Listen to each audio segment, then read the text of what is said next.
আসসালামু আলাইকুম। আইতে নদী যাইতে খাল, এর নাম ভোলা বরিশাল। বরিশালে ফেরিঘাটে বাস দুর্ঘটনায় অনেক মায়ের কোল খালি হয়ে গেছে।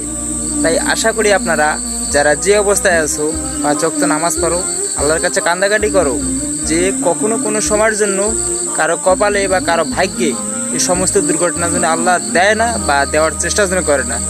আমরা সবাই মিলে 5 ওয়াক্ত নামাজ পড়বো, আল্লাহর কাছে কান্দাকাটি করব যে আমরা সহি সালামতে ভালোভাবে দিন কাটাইতে পারি, সহি সালামতে আমরা ভালোভাবে সুন্দর জীবনযাপন করতে পারি। এরকম জীবন আমরা কখনো কোনো সময়ের জন্য নষ্ট করতে চাই না।